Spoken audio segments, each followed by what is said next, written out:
pues som los detectives, Mariana Naudín i Maria García Vera, i ara mateix estem al canal de residència. Som residents, artistes residents del 2025.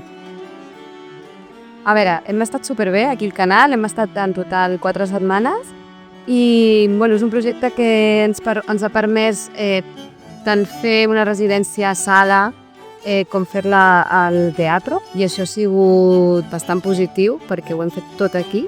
Ahir vam presentar finalment vam fer una mostra oberta del que tenim, estrenem d'aquí 2 setmanes i ha anat molt bé perquè hem pogut... La peça té molta tècnica i això crec que és molt important, que quan tens una residència tens un espai i un temps per fer tècnic.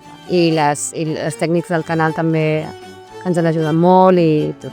Ha estat molt... Bueno, estem molt contentes. Les condicions són idònies per treballar aquí. Sí.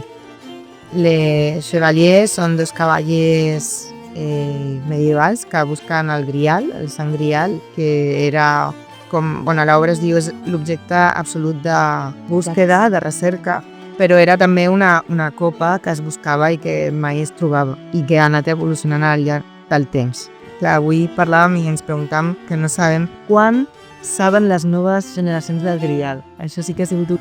Perquè per nosaltres és bastant cultura popular. Aquesta és la història oficial. El que busquen és aventura, en realitat, no? El que busquen... O sigui, nosaltres hem triat fer això del grial perquè el grial no és res i és tot. Llavors ho pots omplir amb l'imaginació, amb la meva i amb la teva si em mires. Si jo busco alguna cosa, sigui el que sigui, si no ho trobo, serà molt més interessant que si ho trobo. Per tu com a espectador i per mi com a intèrpret i com a creadora. Llavors el joc és aquest. Aquests cavallers, el que importa, el que veiem a escena, l'important no és que busquen ni que ho trobin, sinó com busquen i què els hi passa mentre es busquen. Que això és el que... I com fracassen mentre es busca.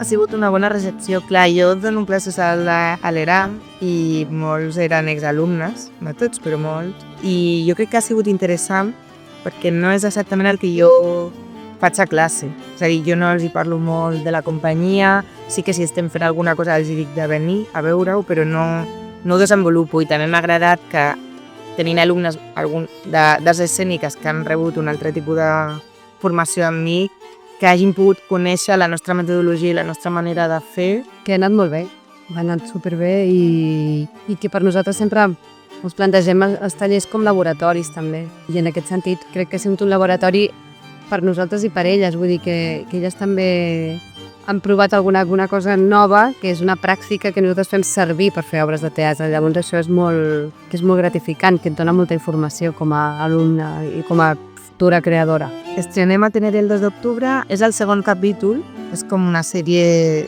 d'uns detectius que busquen el grial. Vam fer el primer capítol fa un any i mig i aquest és el segon. Llavors, després d'aquí, presentarem aquesta obra i el primer capítol i el segon junts al Festival ZIP, al TNT, al març del 2026.